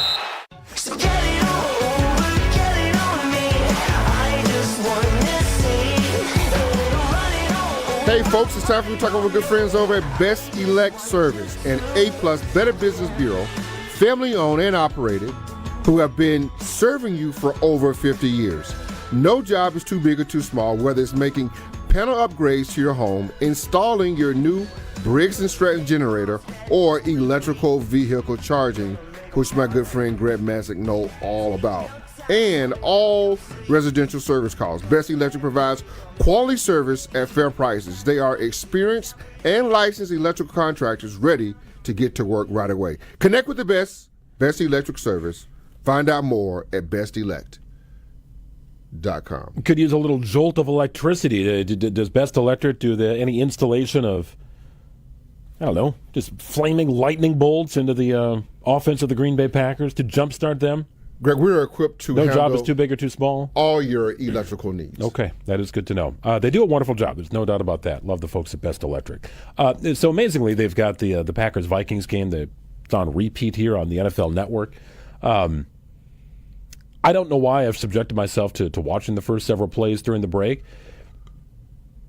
It is only going to remind me that the Packers had what they wanted at the start of this game. If they had what they wanted. won the toss, took the ball, hit Dontavian Wicks in the first play from scrimmage, hand the ball off to Josh Jacobs in the second play from scrimmage, moving the ball, second and short, manageable situations. Everything looks good until a fumble. You can't let one possession derail your day. It certainly screwed up the whole steal of possession kind of opportunity that Matt LaFleur had in mind, or decided to, cast away when he took the ball after winning the toss. No doubling up if you take the ball to start the game. But the Packers had what they wanted to start this game. 2nd and 4, Jacobs rips off 9, right? Moving the ball. That is the frustrating part. I don't believe that the Eagles, Lions, or Minnesota Vikings will consistently, on defense, be able to stop the Green Bay Packers offense unless the Packers soil themselves. Well, that's a pretty good word, soil. Right? Yeah. They crapped the bed. Yeah, I like That's on them. Yeah. The Packers did a lot of crapping of the bed yesterday. They really did. With stupid penalties, fumble, not converting in the red zone, coming away, turned away. Defense did fine in the first quarter, and eventually Minnesota just sort of caught fire. Sam Darnold played well. They made tough catches for him. Right? It kind of snowballed. I'm not sure the Packers can stop any of the teams that I mentioned. Yeah. But the Packers should be able to score against each of the teams ahead of them in the NFC. But that's what happens, Greg, in these games when you move it up a little bit and you move up in the competition, is can you sustain drives without making mistakes? The pressure becomes a lot. You have to be perfect. Perfection comes into it. You got to operate each play like it's your last play. You got to sustain drives. No penalties. I mean, the Packers has been vulnerable to all those things that I said today, just now, to stop them from winning games. Pre-snap penalties, fumbles. I mean, and as you play teams like the Lions and the Vikings, all that, you can drop passes. You almost got to play a perfect game to beat those guys. And are we there yet? Is the question that I would ask you. That is a tough spot to be, where you feel like you've got to play the perfect game in order to come away with the win, right? Game, yes. That is a tough spot to be because the perfect game doesn't really happen. It doesn't happen much in the NFL. And the Vikings played a pretty good game yesterday, built a sizable lead, and even Sam Darnold had his pick that allowed the Green Bay Packers to make things a little more interesting, right, at a time where it didn't appear their offense could be stopped. Talk about that first game against the Eagles in Brazil. Jalen Hurts was kind of a mess in the first half. He was all over the place. He had 2 picks, and the Packers still ended up falling short because they had a number of miscues on their own. You had the pick 6. You had a pick 6 against the Rams. Let's not forget about that. The Packers held on. One of their better wins of the season on the road. Here's how things look if the playoffs started today, right? The Packers would qualify as the number 7 seed.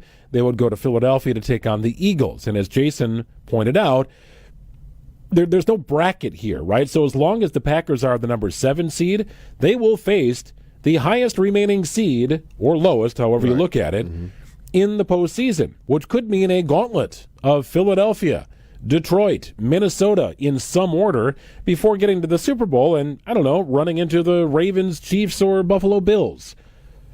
No easy game lies in front of them, even if they had to go to Tampa Bay. Well, that team is rolling right now, too, when right? you get into this time of year, there is no easy games. Nothing. Except maybe the Bears on Sunday, because they're awful. Yeah. And you better believe that the Bears come to play. That's going to make their season. We got to be ready to play that game right away. We got to put them out of it right away. We can't give them no chance. Because the whole coaching staff is going to be gone, so they're going for it on every 4th down. All the trickery, be ready for it. Because they got nothing to lose. And matter of fact, I think the Packers need to put their best foot forward. I mean, I'm not saying they got to win the game because I don't think it would affect them, but it's a game, and Jason talked about it, it's a get-right game for them. It's a game for them to go in, Jordan Love, get some success, and let's see what it looks like. That'll be Sunday, noon kickoff from Lambeau Field, wrapping up the regular season for the Green Bay Packers. And then it's off to somewhere. Philadelphia, perhaps. Tampa, perhaps. We'll see. Kind of depends what the Washington Commanders do. Commanders have had a nice season. And if you watched them last night, you understand why there is excitement in Washington. I will say this. Earlier this season, there was a lot of head-scratching going in Washington, right? They needed a Hail Mary to beat the Bears. Then they had a 3-game losing streak, which included a loss to the Dallas Cowboys, a team they'll be facing here on Sunday to try and secure and lock down that number 6 seed. But they also have a 4-game winning streak. They've also, in that streak, had an overtime win at home, rock fight against the team fighting for its playoff life, and a win against the Philadelphia Eagles. So if you want to say the Washington Commanders are getting hot at the right time, okay, I'll listen to that argument. They had their rough patch, and they got through it. The Packers are still in this sort of peculiar gray space where we're wondering, are they just sort of good? And then if they're just sort of good, can a good team win it all? Or do you have to be a good team that also gets hot to win it all? Well, what you saw out of Washington, if you watch that game, it goes into overtime. They win the coin toss. And what did Jaden Daniels say? I'm winning it. That whole drive was about him. He put the team on his back. That's what you're looking for Jordan Love to do, some way, somehow. Go back and watch that last drive of the Washington Commanders. It was all about Jaden Daniels. It was like he was the best player out there, and he was. And that's what we need to see out of Jordan Love. He was not going to let that team lose, his team lose. And that's what we need to see. And that's what we haven't seen so far yet this year. There were moments where the Packers defense looked like it was up to the task yesterday. There were moments when they absolutely fell apart and got shredded. What is the real Packers defense? I want to ask Gary a similar question that I asked Jason. You've got Evan Williams, you've got Quay Walker, you've got Jair Alexander, all missing from yesterday's game. Key contributors on defense when healthy and interested in the case of Alexander, and he needs to be both healthy and interested. Who do they most need back? We'll get to it after this. Back with more on the green and gold after this on Potawatomi Sportsbook Football Monday. Hey ESPN Milwaukee fans, Gary Austin here from our friends at Best Electric Service. An A-plus Better Business Bureau family owned and operated who have been serving you for over 50 years. No job is too big or too small, whether it's making panel upgrades to your home, new LED in lighting, electric vehicle charging, and all residential service calls. Best Electric provides quality service at fair prices. They are experienced and licensed electrical contractors ready to get to work. Connect with the Best Electric Service. Find out more at bestelect.com. Ho, ho, ho, my back. Santa? Ho, ho, ho, Gina Della from Pella. You've been a good girl this year. Is that why you're in here building new windows? Yes. Next year, how about just asking for a Pella gift card? My elves are used to designing windows from other places where they're all pretty much the same. But Pella? Ho, ho, ho, so many customizations and designs. My elves aren't qualified, so Santa has to put in some overtime. Ho, Let me make a call. BRB.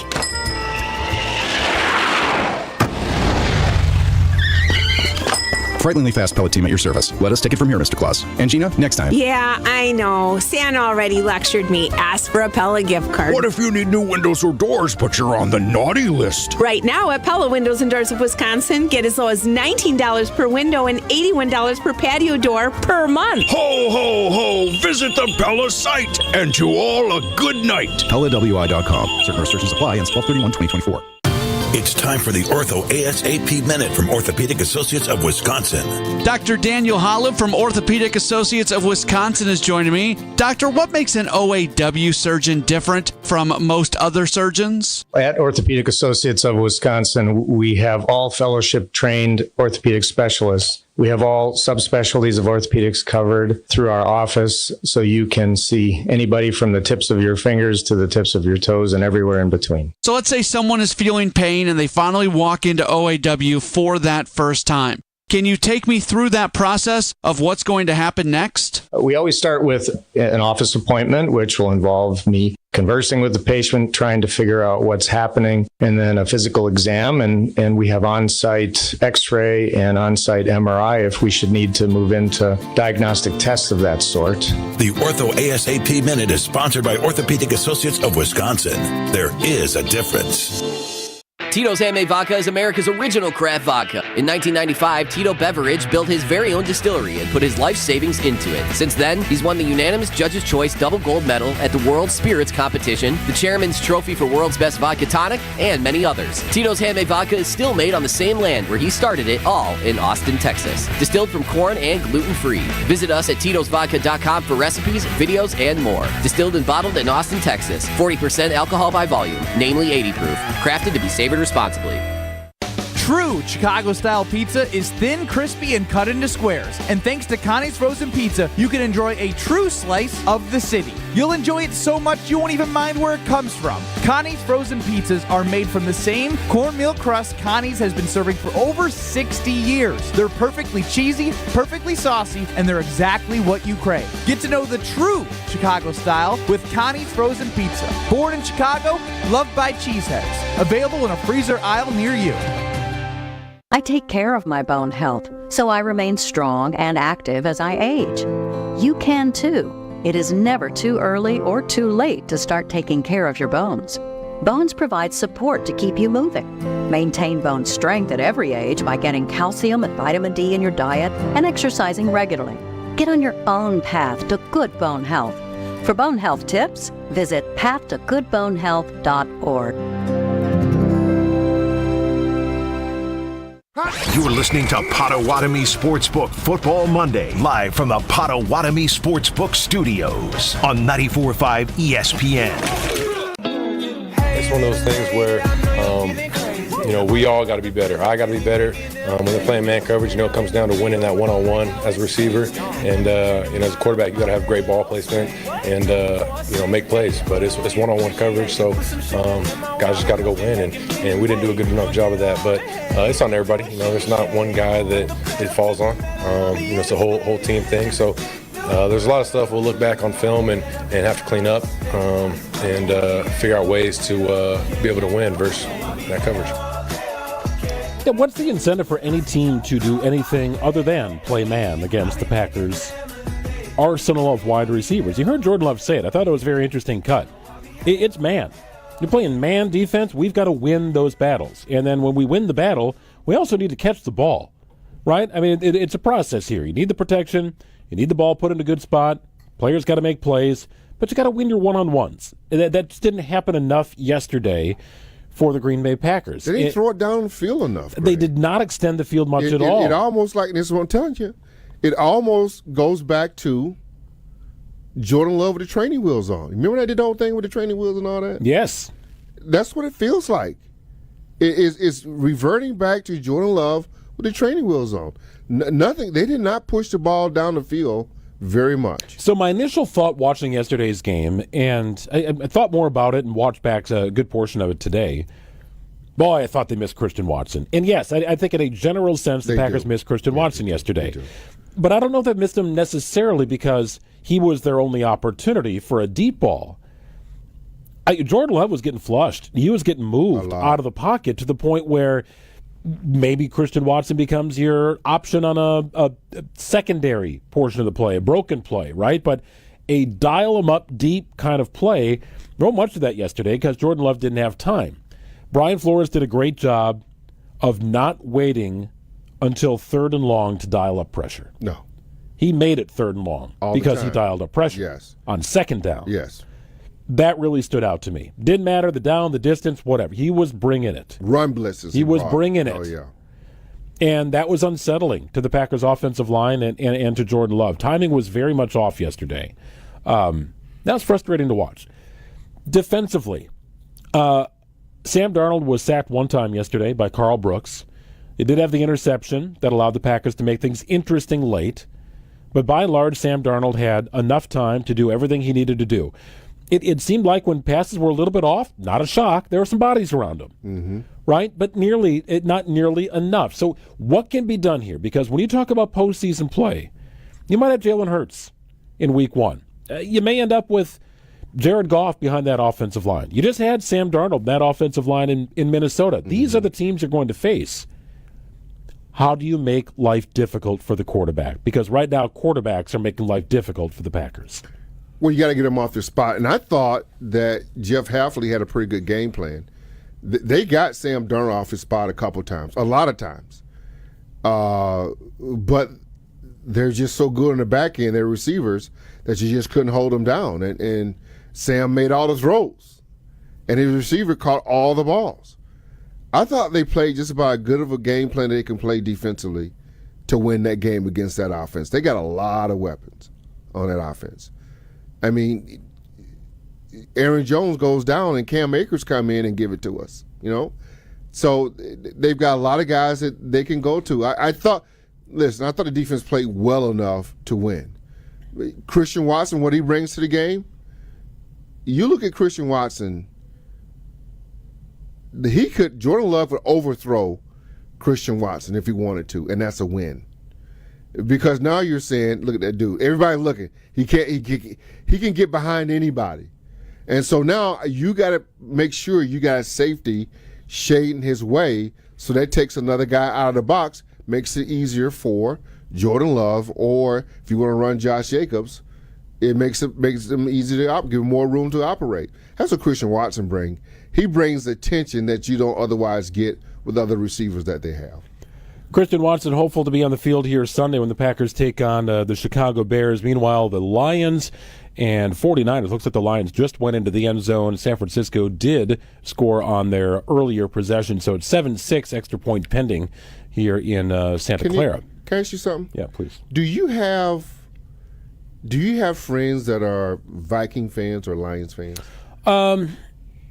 I don't have many friends who are Lions fans. I know a couple people, and I would consider them friends.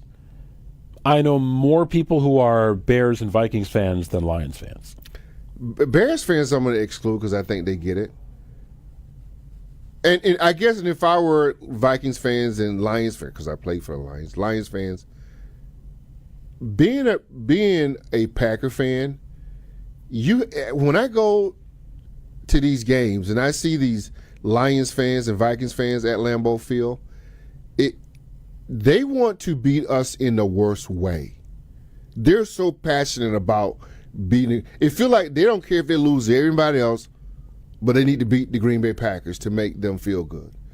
And the reason why I'm saying this, Greg, is because for everybody that we play, we're their Super Bowl, especially within our division, because we have owned this division for 40 years. So we're going to get everybody's best shot. And right now, we are in the influx of changing over since 12 or 8 left. And so everybody's giving us their best. And they're rejoicing in all the joy that they can have by beating us. And I think the Packers, as players, also need to understand this. You're going to get, because you've been so dominant for 40 years throughout the NFL, you're going to get everybody's best shot because of the history of the Green Bay Packers. I would agree with that. That's part and parcel of being a team that has dominated the division. And the Bears have had a moment here and there. The Lions have had a moment. The Vikings have had a couple of moments. The Packers have been more a model of stability in the division for 40 years, right? No, I get that. I get it. It's a big deal, right? You beat the Green Bay Packers, a division rival, on your home field. You improve your own playoff standing to the point where if you get a win against the Lions, like Minnesota should be on cloud 9. Did you see the celebration with Sam Darnold? It's a believable win for them yesterday. Did you see the celebration with Sam Darnold in the locker room? They treated it like it was a playoff win. Like it was a playoff win, didn't they? That was my feeling too, but go ahead, earned it. Yes, you earned the right to celebrate. I don't begrudge that. But when we beat them, it's not like that. They know how special it is to be in that spot.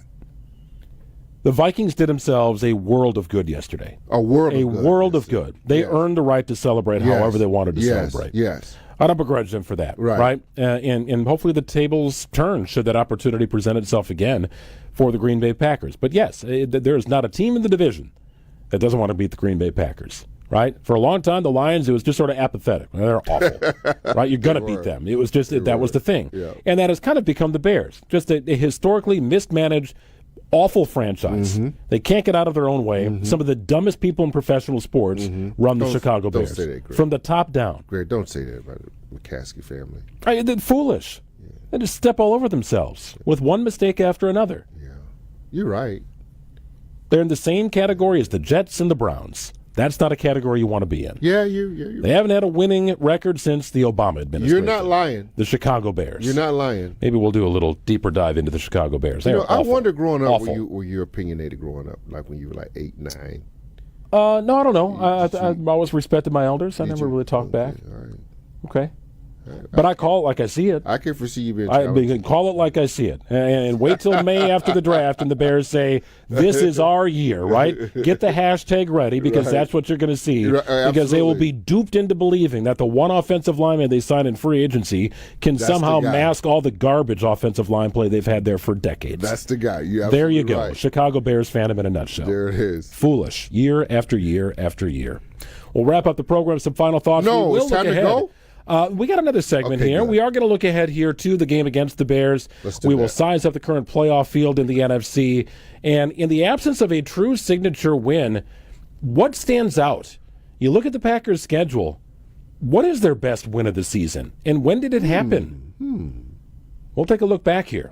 Get your thoughts as well. 800-990-3776. More after this. It's Potawatomi Sportsbook Football Monday. More football talk coming up next. This is Potawatomi Sportsbook Football Monday.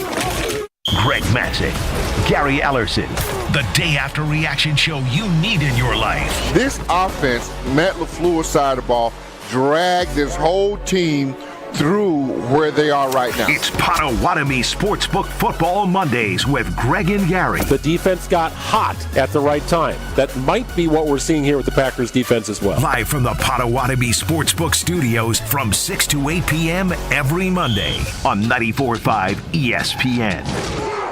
Is reviewing life insurance on your to-do list? Now's the perfect time to add it. A friend recently told me that securing life insurance sooner rather than later can help you lock in lower rates for years to come. So I bumped this up on my list and got it done. I called SelectQuote and couldn't believe how easy and affordable life insurance is. I'm 40 and got a $500,000 policy for $16 a month. My husband's also 40 and his $500,000 policy was only $18 a month. Plus, with SelectQuote's same-day coverage, there was no medical exam required, and we were covered by the time we hung up. Knowing I have this checked off my list feels amazing, but the peace of mind knowing my family is protected feels even better. Call SelectQuote at 1-800-960-3030. That's 1-800-960-3030. Or go to SelectQuote.com to get your free quote today. 1-800-960-3030. Details on example rate at SelectQuote.com. Are you heading into the new year with the same old joint pain? Or maybe you experienced a new injury that gives you joint pain that is nagging you. Hey, this is ESPN Wisconsin's Brad Nortman. There is no better time than the start of the year to refresh, renew, and say no to that joint pain. QC Kinetics is your go-to solution to get moving again in 2025. QC Kinetics is the nation's leader in regenerative medicine and joint preservation. They are right here in Greenfield and Mequon under the leadership of Medical Director Dr. Ashley Caravelli. When I visited the Greenfield location, QC Kinetics exposed me to a whole new world of regenerative medicine. So much in their toolkit to be able to get you your life back. They helped me, and they're going to help you with your own personalized journey to be able to make sure that you are starting 2025 back, active, and living a pain-free life. Call my friends at QC Kinetics for your free consultation. Call QC Kinetics today at 414-285-3474. That's 414-285-3474. 414-285-3474. Dr. Aaron Holtebeck and his team at Holtebeck Eye Center make vision care a top priority with the latest technologies at their state-of-the-art Brookfield office. Dr. Holtebeck has been helping local patients with their eye care needs for over 20 years. And now, Holtebeck Eye Center is excited to add Dr. Nausheen Abbas to their team. Dr. Abbas is an ophthalmologist and cornea specialist that is now available to see patients. Located in Brookfield near the corner of Calhoun and Capitol, learn more about their services at holtebeck.com.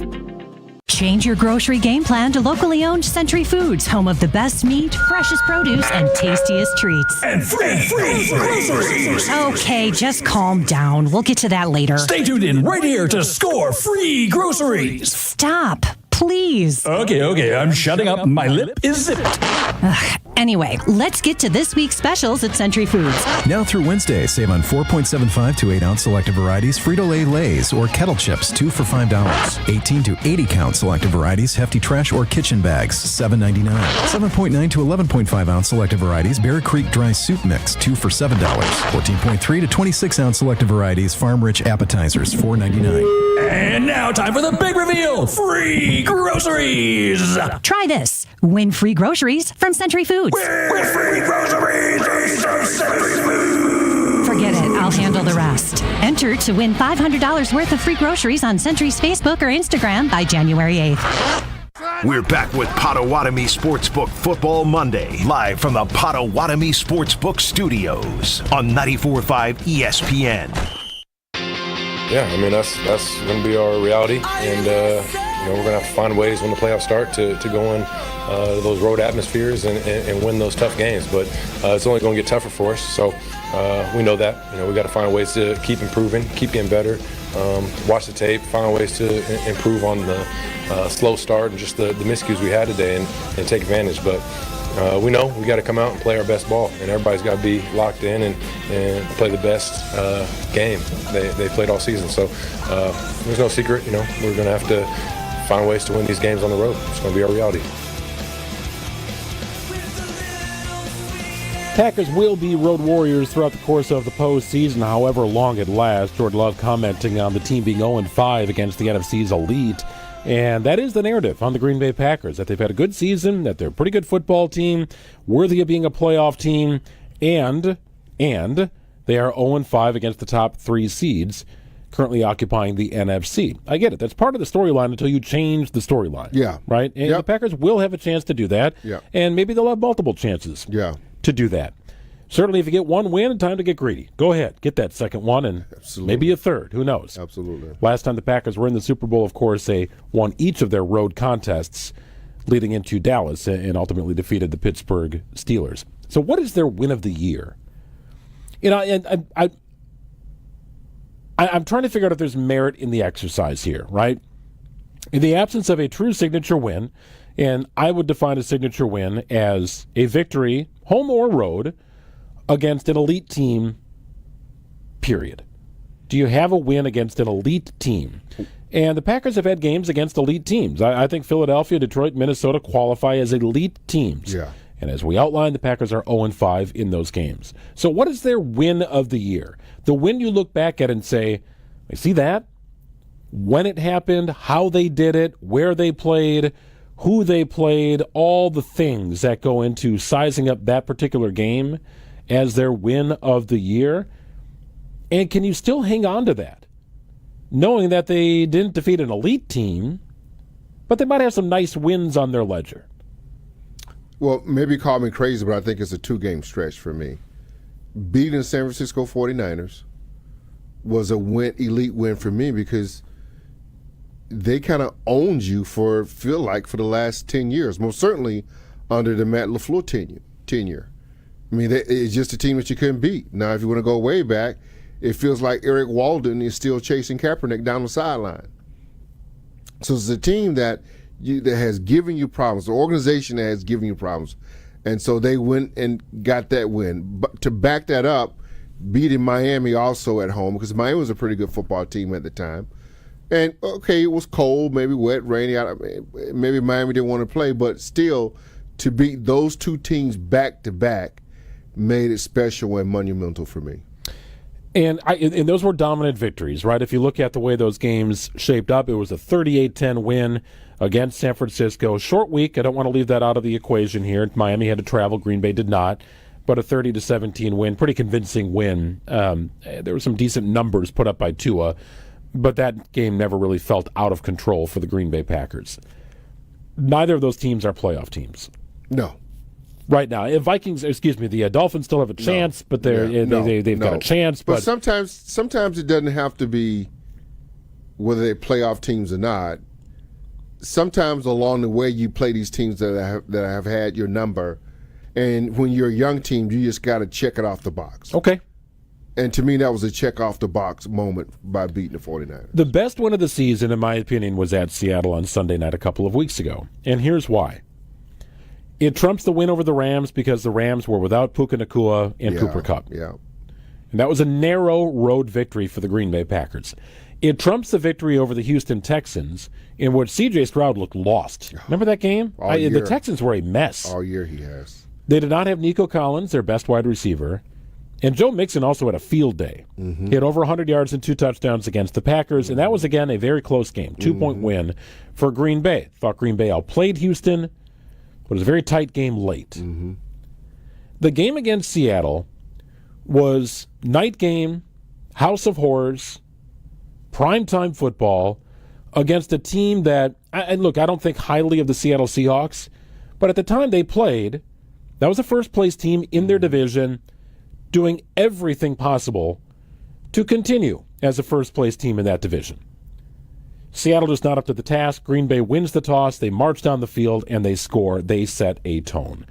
That's the one game I look back at, Gary, and say, you showed me something in that. It wasn't a narrow win, and that would have been fine, but it was a dominant, we belong in a different tier discussion among the NFL's elite with what we did. And then they followed it up with a whitewashing of the Saints. And the Saints had no business being on the same field. Right. But it's not like that game was, 28-26. I mean, that was a thrashing of the New Orleans Saints.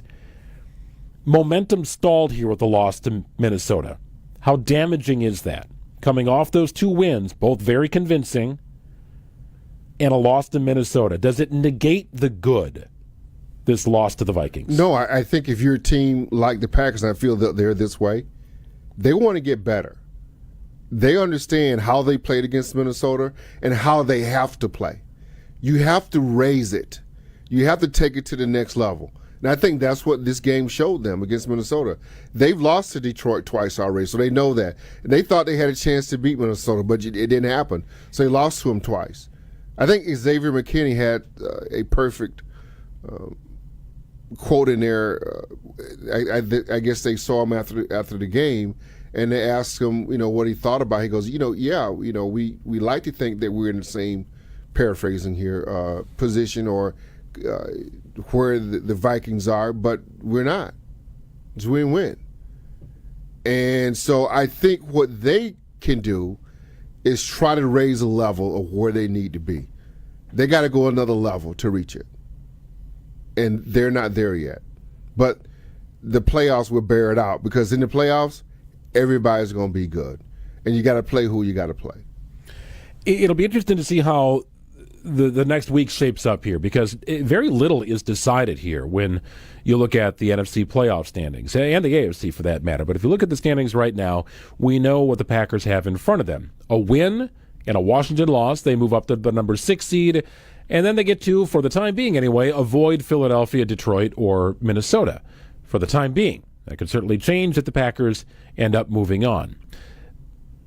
But right now, you have to look at this team and say, get ready, because that gauntlet is going to start sooner than later. And quite frankly, I don't know if going to Tampa is the best thing in the world either, right? Any team with a home game is going to be feeling themselves going into the postseason. Well, absolutely, because Tampa and whoever is going to be, Atlanta, all these teams had to rally at the end of the year to get to the playoffs. So they're probably playing some of their best football because they weren't in it. So they're in all must-win games here coming down to the wire. You're absolutely right. I don't know about hand-picking a path here for the Green Bay Packers, but right now you've got Minnesota is technically the number 1 seed right now. They've got their 14th win. Detroit looking for his 14th win. Minnesota is 14-2. Philly 13-3. Washington 11-5. Packers 11-5. Now, the Rams are 10-6, and if they go ahead and win their division, they're going to obviously move up a spot here and have a home game. Same with the Tampa Bay Buccaneers. Seattle's eliminated. Atlanta is still alive, though their loss last night was certainly damaging. The only thing going for Atlanta right now is that they beat Tampa Bay twice during the regular season, and they own the tiebreaker situation. I get it. There is more appeal in having to go to Atlanta, go to Tampa Bay, maybe go to Los Angeles, though I'd be careful what you wish for there, then go to Philadelphia and Minnesota and Detroit. Do you think players look at it that way? Do you think players look at it and say, Yeah, I'd rather do this. I'd rather go this route than this route. Or at this point of the season, are you saying, line them up, whoever we got here. Let's get our win on Sunday, and we'll go wherever. The Packers are saying to themselves as a team, if I was in that locker room, we can beat anybody. And I think they know that. Raise the level of play. And I think they can go there. I know they can go there, so they got to think they can go there. So they're not afraid of anybody they got to go play because they know they're capable of winning these games. They have the talent in the locker room. Now it's about them playing the perfect game, Greg. And they just haven't been able to do that against the better teams. And how you learn to do that? Continue to play these teams and learning how to get to that. To me, that's all a part of being the youngest team in the NFL. You don't have a lot of veterans in there to lead you. There are not a lot of guys in there who've been on this level before. You got a lot of young guys that you're playing, and they're learning for the first time. So I don't think the Packers in the locker room are afraid of anybody. They feel like they can go to Philly and beat them. And guess what? Philly knows it too. That's why they were celebrating so much the Vikings and beating the Packers, and they got a sweep. They knew that was a big win for them because they're trying to go to the next level. And to get to the next level, you got to put the Packers away. Well, they put themselves in position to have a first-round bye. Absolutely. Which is coveted. Right. And right now, it's really not a significant game here for the standings with Detroit. If Detroit loses tonight, if they win tonight, doesn't change anything. It comes down to Sunday Night Football, Detroit and Minnesota for the top seed. So if Detroit and the NFC North. So Detroit loses to San Fran, that doesn't mean anything. No, it doesn't. They fall to 13-3. Philadelphia has locked up that number 2 seed in the playoffs. So the winner either could be a 1 seed or a 5 seed next week, Lions and Vikings. Be a 1 or a 3. 1 or a 3. Be a 1 or a 3 seed. Yeah, the 2 is all sewn up for Philadelphia at this point. We'll see. Packers got the Bears coming in. First thing is first, get a win there. Become a Cowboys fan, I suppose, if you're going to be scoreboard watching, and you'd like the Packers to move up to that number 6 seed. No way that Washington lose that game. I wouldn't think so with both what they've done and what they have to play for, what they've done recently here with this winning streak. Dallas, the last team to beat them. That's true. Among the last teams. There was a 3-game losing streak, but Dallas got them earlier. Right. They might be falling apart here. In fact, they are falling apart with what they displayed last weekend. Yes, I do think he gets one more year. You do? I'm not saying that I would do it necessarily, but I think he gets. Really? I think he gets a break because of Dak and the injuries they had on defense. Wow, I really do. We will discuss that perhaps in greater detail on next week's program. Probably. So I can guarantee you this: Gary and I have at least 2 more programs here of Potawatomi Sportsbook Football Monday. What gets us 3 this season? Well, if the Packers keep going, we'll keep going. All right, there it is. It's really that simple. Okay. The Packers keep going, we'll keep going. Yeah. And if they end up taking this thing all the way to New Orleans, hopefully we'll do a wrap-up show from New Orleans. Because you and I on Bourbon Street wrapping up a Super Bowl victory would be a lot of fun together. Woo! I would enjoy that. I got my room already. Good man. There you go. Got to get ahead of the game a little bit. Hey, that's a veteran move right there. We are out of time here on the program. I want to thank the folks here at Potawatomi Sportsbook for hosting us each and every week. Always a lot of fun to hang out. And thanks to you for being a part of our program each and every week as well. For Gary Ellerson, I'm Greg Matzik. Thanks to Max Meyerson for producing. We are back again next week with Potawatomi Sportsbook Football Monday. From the biggest plays on the court to the comments made in the locker room after, an in-depth recap of every Bucs game in sync